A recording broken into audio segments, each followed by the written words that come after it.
Hello students, welcome back to our YouTube channel logos bio. আজকে আমরা respiration chapter থেকে আলোচনা করব কিছু গুরুত্বপূর্ণ টপিক। এর আগে আমাদের সালোক সংশ্লেষ থেকে গুরুত্বপূর্ণ বিষয়গুলো আলোচনা করেছিলাম। সালোক সংশ্লেষের জেড স্কিম, আলোক দশার যে রাসায়নিক স্টেপগুলো, তারপর অন্ধকার দশার বিভিন্ন ভাগগুলো, C3 চক্র, C4 চক্র, ক্যাম চক্র, এবং সেখানে আমরা ফটো রেসপিরেশনও পড়েছি। আজকে আমরা গ্লুকোজ তো উৎপাদন করে নিয়েছি, এবার গ্লুকোজের ব্রেকডাউন করব, অর্থাৎ উৎপাদিত খাদ্যবস্তুর আমরা অপচিতি বিপাক করব। এর আগে আমরা উপচিতি বিপাক করেছিলাম, অ্যানাবলিজম করেছিলাম, এবার আমরা ক্যাটাবলিজম পড়ব। ক্যাটাবলিজমে কি হয়? সাধারণত শ্বসন বস্তু, এখানে শ্বসন বস্তু বলতে গ্লুকোজকে বোঝানো হচ্ছে, সেই গ্লুকোজ কিন্তু জারিত হয়ে আমাকে এটিপি প্রদান করবে। অর্থাৎ যে খাদ্যবস্তু আমরা খাই, যে খাদ্যবস্তুর মধ্যে শর্করা বা গ্লুকোজ থাকে, সেই খাদ্যবস্তু আমরা খাই কেন? শক্তি উৎপাদনের জন্য। এবার সেই শক্তি উৎপাদনের যে বিভিন্ন প্রক্রিয়াগুলো that will take place inside the cytoplasm and mitochondria, we will discuss about it. So let's start. আজকে আমরা পড়ব গ্লাইকোলাইসিস, শ্বসনের প্রথম ধাপ। শ্বসনের সম্পর্কিত বিভিন্ন ঘটনাবলী, শ্বসন কত রকমের হয়, কি হয়, এগুলো তোমরাও ক্লাস 9-10-এ পড়েছো। সেগুলো নিয়ে আর বিস্তারিতভাবে আলোচনা করছি না, আমরা সরাসরিভাবে গ্লাইকোলাইসিসের বিভিন্ন ধাপগুলো সম্পর্কে চলে যাই। গ্লাইকোলাইসিসের যে ধাপগুলো, সেগুলো সাইটোপ্লাজমে সংঘটিত হয়। তো হোয়াট ইজ দ্য প্লেস? স্থান হয়ে যাবে আমাদের সাইটোপ্লাজম। আমরা পুরো প্রক্রিয়াটা পড়ে নিয়ে অনেক সময় ভুলে যাই যে এটা ঘটিত হয় কোথায়। সাইটোপ্লাজমে ঘটিত হয়। এটি আবিষ্কার করেছিলেন এমডেন, মেয়ারহফ এবং পারনাস। তো এই তিনজন বিজ্ঞানীর নাম অনুসারে গ্লাইকোলাইসিসের আরেকটি নাম হচ্ছে ইএমপি পথ, ইএমপি পাথওয়েজও বলা হয়। ওকে, তো শুরু করা যাক তাহলে। এই ইএমপি পাথওয়েতে যে এনজাইমেটিক রিয়াকশনগুলো হয়, যে রাসায়নিক বিক্রিয়াগুলো হয় উৎসেচকের উপস্থিতিতে, সেগুলো সম্পর্কে আমরা বিস্তারিতভাবে আলোচনা করব। তো সবার প্রথমে আমরা যেটা নিয়ে নেব সেটা হচ্ছে গ্লুকোজ। গ্লুকোজ একটি 6 কার্বনযুক্ত শর্করা। ওকে, এই গ্লুকোজের জারণ ঘটবে বিভিন্ন বিক্রিয়ার মাধ্যমে। সর্বপ্রথমে কি হবে? এই গ্লুকোজের সঙ্গে হেক্সোকাইনেজ নামক উৎসেচকের উপস্থিতিতে, কি উৎসেচক? হেক্সোকাইনেজ। হেক্সো কথাটা কেন ব্যবহার করা হলো? কারণ গ্লুকোজ একটা 6 কার্বনযুক্ত শর্করা, সেখান থেকে হেক্সোকাইনেজ। যখনই আমরা দেখব যে কাইনেজ জাতীয় উৎসেচক আছে, আমরা বুঝে নেব সেখানে ফসফোরাইলেশন ঘটছে, অর্থাৎ কোনো একটা গ্রুপ থেকে ফসফেট গ্রুপ এসে সাবস্ট্রেটের সঙ্গে যুক্ত হবে।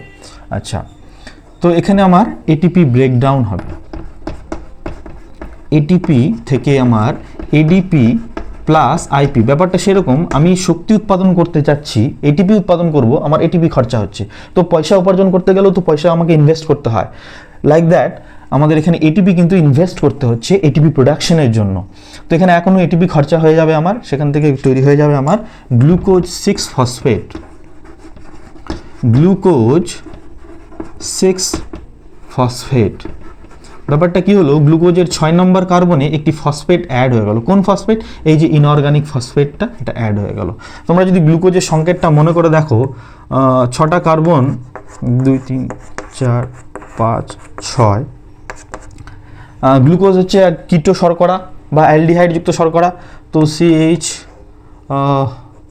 Double bond O, CH OH, COH H, CH OH, CH OH, CH H OH। দেখো গ্লুকোজের সংকেত কি আমরা জানি?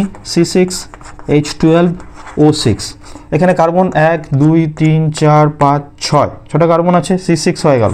12 হাইড্রোজেন, 1 2 3 4 5 6 7 8 9 10 11 12, হাইড্রোজেন 12। অক্সিজেন 6টা, এখান থেকে গুনি 1 2 3 4 5 6, অক্সিজেন 6টা হয়ে গেছে। কেমন? তাহলে এটা স্ট্রাকচার। এবার বলছে গ্লুকোজ থেকে গ্লুকোজ 6 ফসফেট তৈরি হলো with the help of hexokinase enzyme. ATP সেখানে ব্যবহৃত হলো। তো ইনঅর্গানিক ফসফেটটা বলছে 6 নম্বর কার্বনে লেগে আছে। এই যে 6 নম্বর কার্বন, 1 2 3 4 5 6, 6 নম্বর কার্বনে এই OH এর সঙ্গে ফসফেট গ্রুপটা বিক্রিয়া করে এখানে OH না থেকে এখানে ফসফেট অ্যাড হয়ে যায়। ওকে, তখন এই মলিকিউলটাকে আমরা বলি গ্লুকোজ 6 ফসফেট। আমি পি দিলাম, স্ট্রাকচার দিলাম না। কেমন বোঝা গেল? এইরকমভাবে রাসায়নিক বিক্রিয়াগুলো হতে থাকে। তো এটা আমি ইরেজ করে দিচ্ছি, এটা আমাদের দরকার নেই।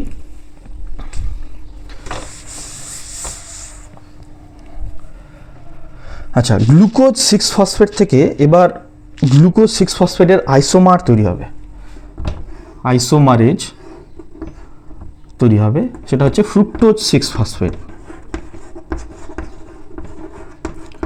ফ্রুক্টোজ 6 ফসফেট, গ্লুকোজ এবং ফ্রুক্টোজ পরস্পর আইসোমার, এটা আমরা জানি।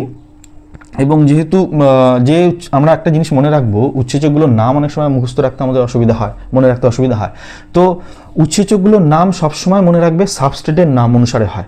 সাবস্ট্রেট কি? গ্লুকোজ ছিল, গ্লুকোজ একদম 6 কার্বনযুক্ত শর্করা, এই জন্য হেক্সোকাইনেজ। আচ্ছা, এখানে সাবস্ট্রেট কি? গ্লুকোজের সঙ্গে বিক্রিয়া হবে, গ্লুকোজ 6 ফসফেট আইসোমারেজ আমরা দেবো। এখানে যে উৎসেচকটা ব্যবহৃত হবে সেটার নাম কি? গ্লুকো ফসফো আইসোমারেজ 6 ফসফেট, আর লিখলাম না, ফসফো আইসোমারেজ, যেহেতু আইসোমারাইজেশন হবে, সো ইট ইজ আইসোমারেজ। ওকে, এবারে ফ্রুক্টোজ 6 ফসফেট থেকে একটা মলিকিউল তৈরি হবে যার নাম হচ্ছে ফ্রুক্টোজ 1,6 বিস ফসফেট। ফ্রুক্টোজ 1,6 বিস ফসফেট। 1,6 বলতে 1 নম্বরে 6 নম্বর কার্বনে আরও একটা, মানে 6 নম্বর কার্বনে তো ফসফেট ছিলই, ফ্রুক্টোজের 1 নম্বর কার্বনে আর একটা ফসফেট অ্যাড হয়ে যাবে, ঠিক আছে, যার জন্য বিস ফসফেট। বিস মানে এখানে 2, ফ্রুক্টোজ 1,6 বিস ফসফেট। এবারে কথা হচ্ছে ফসফেটটা কোথা থেকে এলো? এখানেও কিন্তু আবার আমার খরচা হবে। কি খরচা হবে? না, এখানেও কিন্তু আমার এটিপি খরচা হচ্ছে, এটিপি এখানে আমার ইনভেস্ট করতে হচ্ছে। এই পর্যায়ে এসে আমাকে আবার ইনভেস্টমেন্ট করতে হচ্ছে, কারেন্সি। তো এই ফসফেটটা এখানে অ্যাড হবে, হয়ে গেল ফ্রুক্টোজ 1,6 বিস ফসফেট। ওকে, আচ্ছা, এখানে কি হচ্ছে? এখানে ফসফোরাইলেশন হচ্ছে, দেন এখানেও কাইনেজ কাজ করবে। তাহলে এখানে ফ্রুক্টোজ 6 ফসফেটের সঙ্গে ফসফোফ্রুক্টো কাইনেজ উৎসেচকটার নাম হয়ে যাবে। ফ্রুক্টোজ 6 ফসফেটের উপর কাজ হচ্ছে, আমি আগেই বলেছি উৎসেচকগুলোর নাম সাবস্ট্রেটের, যে সাবস্ট্রেটের উপর ক্রিয়া করে সেই সাবস্ট্রেটের নাম অনুসারে হয়। তো এখানে হয়ে যাবে ফসফোফ্রুক্টো আইসোমার কাইনেজ, ফসফোফ্রুক্টো, যেহেতু ফসফোরাইলেশন হচ্ছে তো কাইনেজ উৎসেচক কাজ করবে এখানে, কাইনেজ। ওকে, এইভাবে আর চিহ্ন দিয়ে দাও। ওকে, ফ্রুক্টোজ 1,6 ফসফেট, 1,6 বিস ফসফেট, এবার এর ব্রেকডাউন হবে। এবার এর কী হবে? ব্রেকডাউন হবে। এই মলিকিউলটা এবার 6 কার্বনযুক্ত একটা যৌগ, আমরা আগেই দেখেছি গ্লুকোজ 6 কার্বনযুক্ত যৌগ, গ্লুকোজ 6 ফসফেট 6 কার্বনযুক্ত, ফ্রুক্টোজ 6 ফসফেট 6 কার্বনযুক্ত, ফ্রুক্টোজ 1,6 বিস ফসফেটও 6 কার্বনযুক্ত। এবার এই 6 কার্বনযুক্ত যে শর্করাটা এবার স্প্লিট ডাউন হবে, 3 করে 3টা করে হাফ হয়ে যাবে, এবং এই হাফ করার বিক্রিয়াটা করে থাকবে অ্যালডোলেজ নামক একটা উৎসেচক। ওকে, তো কী হয়ে যাবে? এখান থেকে আমরা দুটো সাইড করে দেবো, এক সাইডে এক রকমের বস্তু তৈরি হবে, এক সাইডে আরেক রকম বস্তু তৈরি হবে। ওকে, ফ্রুক্টোজ 6 ফসফেট থেকে এবার তৈরি হবে 3-ফসফোগ্লিসারলডিহাইড, 3-ফসফোগ্লিসারলডিহাইড।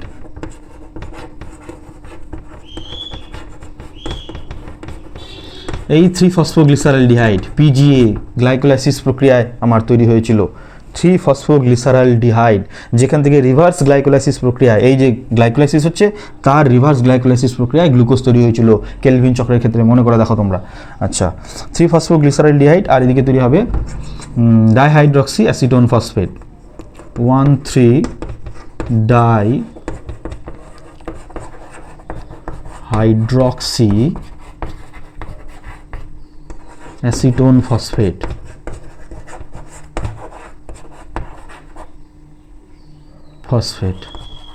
এটাকে সংক্ষেপে DHAPO লেখা যায়।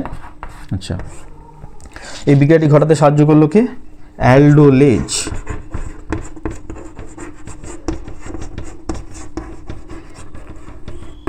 এখানে কোনো এটিপির দরকার নেই, এটা এই 3 কার্বনযুক্ত যৌগ, এটা একটা 3 কার্বনযুক্ত যৌগ, দুটোতে স্প্লিট ডাউন হয়ে গেল। এবারে মজার বিষয় হচ্ছে এই দুটো যৌগই পরস্পরের আবার isomer, act as an isomer, এটা পরস্পর সেম ধরে নিতে পারি। What is dihydroacetone phosphate? That is 3-phosphoglyceraldehyde phosphate, okay, 3-phosphoglyceraldehyde, same molecule that can be isomerize. 3-phosphoglyceraldehyde DHAP তে কনভার্ট হতে পারে, আইসোমারাইজেশন হতে পারে, আবার DHP 3-phosphoglyceraldehyde আইসোমারাইজেশন হতে, এবং এই আইসোমারাইজেশনটা ঘটাতে আবার সাহায্য করে ট্রায়োজ ফসফেট আইসোমারেজ নামক একটা উৎসেচক। ট্রায়োজ phosphate isomerase,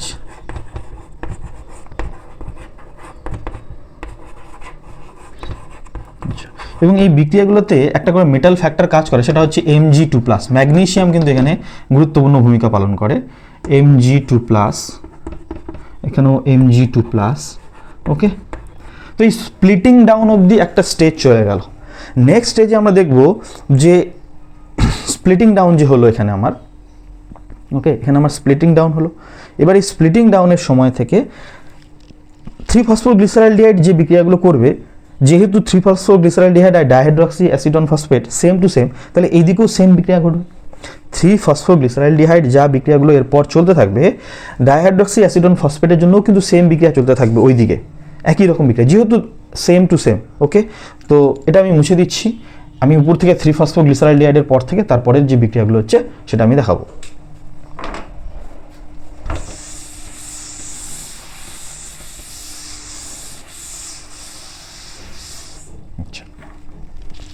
So let's start with 3-phosphoglyceraldehyde. 3-phosphoglyceraldehyde which is aldehyde, নামটা শুনে বুঝতে পারছি এটা আমরা অ্যালডিহাইড। আচ্ছা, এই অ্যালডিহাইডের মধ্যে কি হবে, আমার ফসফরিক অ্যাসিড অ্যাড হবে, H3PO4। H3PO4 আমার অ্যাড হচ্ছে। সাপোজ এখানে আমার কি অ্যাড হচ্ছে, একটা phosphate group in the form of phosphoric acid. এটা কি ফসফরিক অ্যাসিড, এর সংকেত ফসফরিক অ্যাসিড। কেমন? তাহলে ফসফরিক অ্যাসিড যদি অ্যাড হয় তাহলে এটা কি হয়ে যাবে, 1,3-biphosphoglyceraldehyde হয়ে যাবে, ওকে। এখান থেকে কি তৈরি হয়ে যাবে, 1,3-biphosphoglyceraldehyde। তো আমি স্টেপ বাই স্টেপ করে দেখিয়ে দিচ্ছি। একটা ফসফেট অ্যাড হলো যেহেতু, 1,3-biphosphoglyceraldehyde। এবার তোমাদেরকে কেলভিন চক্র পড়ানোর সময় বলেছিলাম যে অ্যাসিডের মধ্যে যদি হাইড্রোজেন অ্যাড হয় that will be converted into aldehyde, আর অ্যালডিহাইড থেকে যদি হাইড্রোজেন বেরিয়ে যায় তাহলে সেটা অ্যাসিড হয়ে যাবে। তো এখানেও কিন্তু হাইড্রোজেন অ্যালডিহাইড আছে, এখান থেকে অ্যাসিড এবার বেরিয়ে যাবে, ওকে। হাইড্রোজেন বেরিয়ে যাবে, এবং হাইড্রোজেনকে অ্যাকসেপ্ট করার জন্য একজন বসে রয়েছে, হাইড্রোজেন অ্যাকসেপ্টার, সেটা হচ্ছে NAD+। কে এখানে হাইড্রোজেনকে অ্যাকসেপ্ট করবে, NAD+। কোফ্যাক্টর তোমরা জানো, NAD+ একটা কোফ্যাক্টর, NAD+। এই কিন্তু হাইড্রোজেন নিয়ে, হাইড্রোজেন যদি বেরিয়ে যায় তাহলে কি জারিত হবে, হাইড্রোজেন যদি ঢোকে তাহলে বিজারিত হয়। তো 1,3-biphosphoglyceraldehyde হাইড্রোজেন বের করার মাধ্যমে নিজে জারিত হয়ে যাবে এবং পরিণত করবে NADH+H+ যৌগ, ওকে।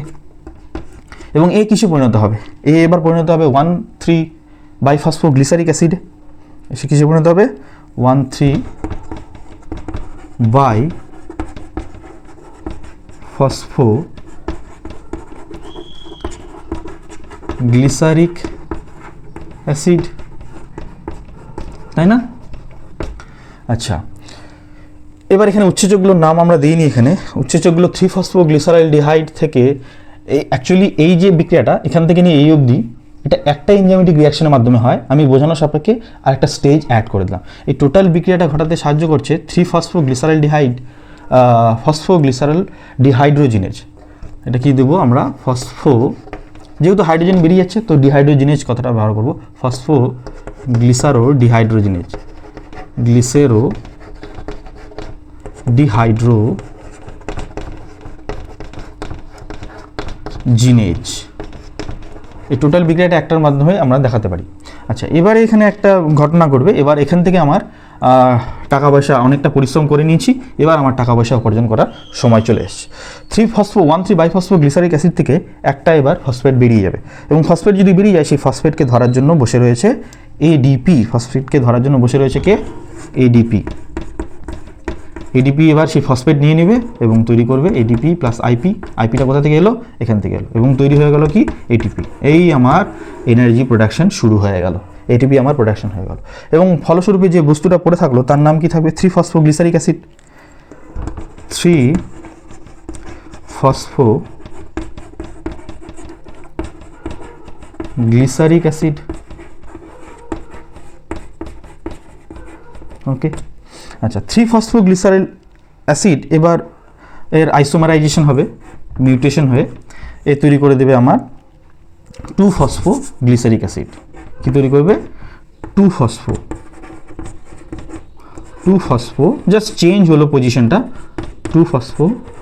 3 নম্বর কার্বনে ফসফেট গ্রুপটা ছিল, সেটা শিফট হয়ে 2 নম্বর কার্বনে চলে আসবে, 2-ফসফোগ্লিসারিক অ্যাসিড।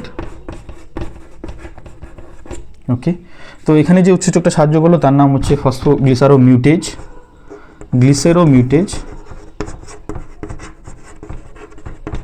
এটা এক ধরনের আইসোমারাইজেশন প্রক্রিয়া। ওকে, এবার এই 2-ফসফোগ্লিসারিক অ্যাসিড থেকে আমার তৈরি হয়ে যাবে, জল বেরিয়ে যাবে এখান থেকে। কি বেরিয়ে যাবে? জল বেরিয়ে যাবে। এখান থেকে জল আমার বেরিয়ে যাবে এবং এই বিক্রিয়াটা ঘটাতে সাহায্য করবে এনোলেজ নামক একটা উৎসেচক। এনোলেজ,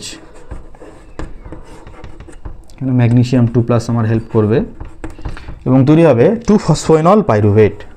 কি তৈরি হবে? 2-ফসফোএনল পাইরুভেট।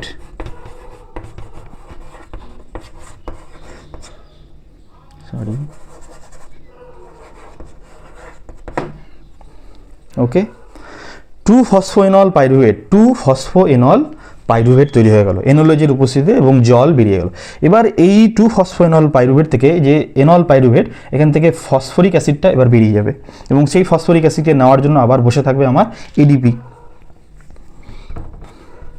দ্য লাস্ট স্টেজ, এখান থেকে আমার ফসফেট গ্রুপটা বেরিয়ে যাবে,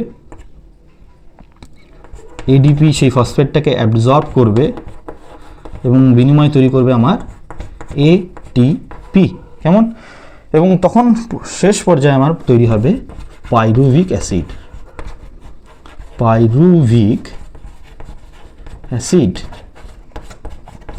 যেটা একটা 3 কার্বনযুক্ত যৌগ, CH3COOH। Okay, this is the structure of chemical formula of pyruvic acid. এবং এই বিক্রিয়াটা ঘটাতে সাহায্য করলো কে? যে কোনো এটা সাহায্য করলো হচ্ছে ফসফোএনল পাইরুভেট কাইনেজ।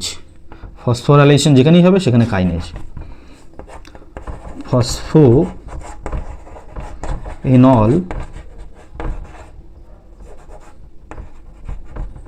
কাইনেজ।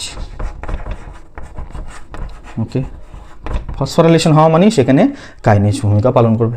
সো এইটা হয়ে গেল আমাদের লাস্ট স্টেজ, যেখানে পাইরুভিক অ্যাসিড তৈরি হবে। গ্লাইকোলাইসিস আমরা তাই পড়েছি। গ্লাইকোলাইসিস কি পড়ি আমরা সংজ্ঞাতে? যে প্রক্রিয়ায় সাইটোপ্লাজমের মধ্যে শ্বসন বস্তু গ্লুকোজ জারিত হয়ে পাইরুভিক অ্যাসিড এবং এটিপি তৈরি করে তাকে, এবং জলও তৈরি হয়েছে, আমরা এখানে দেখতে পাচ্ছি জল বেরিয়েছে, তাহলে জল তৈরি হলো, তাকে আমরা বলি গ্লাইকোলাইসিস বা EMP pathway according to Embden, Meyerhof and Parnas. আচ্ছা, এবারে এখানে একটা জিনিস বলার আছে যে এই যে 3-ফসফোগ্লিসারাইলডিহাইড থেকে আমি এই দিকে একটা বিক্রিয়া করলাম, আগের ছবিটা যদি একটু মনে করে দেখো, ওইদিকে ডাইহাইড্রক্সি অ্যাসিডন ফসফেট তৈরি হয়েছিল, হুইচ ইজ সিমিলার টু 3-ফসফোগ্লিসারাইলডিহাইড। তাহলে এই দিকে যা যা বিক্রিয়া ঘটলো ওই দিকেও একই রকম বিক্রিয়া ঘটবে, বা আমি বলতে পারি এই বিক্রিয়াটা 2 বার ঘটবে, এটাও বলা যেতে পারে। 2 করে দিতে পারি সবগুলোকে, 2 এইখান থেকে, আগে থেকে না, এই জায়গাটা থেকে আমি 2 করে দিতে পারি, 2 ওইটাতে আবার লেখার দরকার নেই, এখানে 2 করে দিই আমি। তাহলে এক অণু গ্লুকোজ জারিত হয়ে গ্লাইকোলাইসিসের মাধ্যমে পাইরুভিক অ্যাসিড কয় অণু তৈরি করতে পারে? 2 অণু তৈরি করতে পারে, তাই না? এক অণু গ্লুকোজ সম্পূর্ণরূপে বলবো না, কারণ এরপর ক্রেবস চক্র হবে। এক অণু গ্লুকোজ গ্লাইকোলাইসিস প্রক্রিয়ায়, গ্লাইকোলাইসিসে অক্সিজেন হলেও হবে, অক্সিজেন না হলেও হবে। এখানে অক্সিজেন কোথাও লাগছে আমরা দেখতে পাচ্ছি না, সুতরাং in absence of oxygen it can be takes place. তো অক্সিজেনের অনুপস্থিতিতে এটা ঘটনা ঘটবে এবং আলটিমেটলি এক অণু গ্লুকোজ থেকে আমার 2 অণু পাইরুভিক অ্যাসিড তৈরি হবে। এবারে আসি আরেকটা প্রশ্ন আসে যে গ্লাইকোলাইসিস প্রক্রিয়ায় কতগুলো এটিপি তৈরি হলো, ওকে, আর কতগুলো এটিপি খরচা হলো। প্রথম দিকটা দেখো, যখন গ্লুকোজ থেকে গ্লুকোজ 6-ফসফেট তৈরি হয়েছিল তখন এক অণু এটিপি খরচা হয়েছিল। ফ্রুক্টোজ 1,6-বিসফসফেট থেকে ফ্রুক্টোজ 6-ফসফেট থেকে ফ্রুক্টোজ 1,6-বিসফসফেট তখন এক অণু এটিপি খরচা হয়েছিল। তাহলে 2 অণু এটিপি আমার ওইদিকে খরচাই হয়ে গেল। আচ্ছা, এবারে আমি দেখি এখানে এটিপি তৈরি হয়েছে, এটিপি এখানে একটা দুটো তৈরি হয়েছে। তো এই প্রক্রিয়াটা দুবার হয়, তাহলে দুটো করে 4টা তৈরি হলো। তাহলে নেট গেইন যদি আমি দেখি, নেট গেইন অফ এটিপি আমার কি হলো, 4টা এটিপি তৈরি হলো। এবার এখানে ব্যয় হয়েছে কটা, 2টো, তাই না? তাহলে আলটিমেটলি আমার কাছে থাকলো 2 অণু এটিপি, মাইনাস করলে পারে নেট গেইন আমার 2 অণু এটিপি। এক অণু গ্লুকোজ থেকে একবার গ্লাইকোলাইসিস প্রক্রিয়ায় আমার সরাসরি আমার 2 অণু এটিপি তৈরি হয়। কথাটা ভালো করে শোনো, সরাসরি 2 অণু এটিপি তৈরি হয়। 4 অণু এটিপি তৈরি হয়, যার মধ্যে 2 অণু এটিপি আমার খরচা হয়ে যায় প্রথম দিকেই বিক্রিয়াটা শুরুর সময়, এবং সেটা মাইনাস করলে পরে আমার 2 অণু এটিপি হাতে থাকে সরাসরি। যদি দেখি ইনডাইরেক্টলি আরও একটা বিক্রিয়া ঘটে, সেটা হচ্ছে এই যে NADH-টা তৈরি হলো, বিজারিত নিকোটিনামাইড অ্যাডিনাইন ডাইনিউক্লিওটাইড যেটা তৈরি হলো, সেটা কিন্তু পরবর্তীতে ETS, যেটা আমরা এই চ্যাপ্টারের শেষে পড়ব, ইলেকট্রন ট্রান্সপোর্ট সিস্টেমের মাধ্যমে আমাকে 3 অণু এটিপি দেবে। কয় অণু এটিপি দেবে? 3 অণু এটিপি দেবে। এক অণু NADH থেকে আমার 3 অণু এটিপি পরবর্তীতে আমি পাবো, ওকে। এবং এখানে তৈরি হবে কয় অণু NADH একবার গ্লাইকোলাইসিস হওয়ার সময়, যেহেতু এটা 2বার করে হবে ওই দিকের জন্য, তাহলে NADH 2টা তৈরি হবে। তাহলে 2 × 3 = 6 অণু এটিপি। তো আমরা যদি দেখি আলটিমেটলি 6 আর 2 8 অণু এটিপি তৈরি হবে after complete oxidation of glucose, electron transport system হওয়ার পর। তো জন্য এটাকে আমি অনেক সময় রিগার্ড করি না, আমরা NADH-টাকে অনেক সময় ধরি না, আমরা সরাসরি কত অণু এটিপি তৈরি হলো সেটাকে কনসিডার করি। সরাসরি আমার 4 অণু তৈরি হয়েছিল, 2 অণু খরচা হয়েছিল, আমার হাতে তাহলে 2 অণু থাকলো। কেমন? আর যদি বলে সম্পূর্ণ জারণের সময়, যেটা আমরা ক্রেবস চক্র পড়ার পর, ইলেকট্রন ট্রান্সপোর্ট সিস্টেম পড়ার পর দেখব সম্পূর্ণ গ্লুকোজ জারণ, তখন কিন্তু NADH-টাকেও আমাকে কনসিডার করতে হবে, হিসাবের মধ্যে রাখতে হবে যে সেখান থেকে আমার কত অণু এটিপি তৈরি হলো, ওকে। তো এই থাকলো আজকে আমাদের গ্লাইকোলাইসিসের সমস্ত রাসায়নিক বিক্রিয়াগুলো। এর পরের দিন আমরা ক্রেবস চক্র সম্পর্কে আলোচনা করব। Thank you.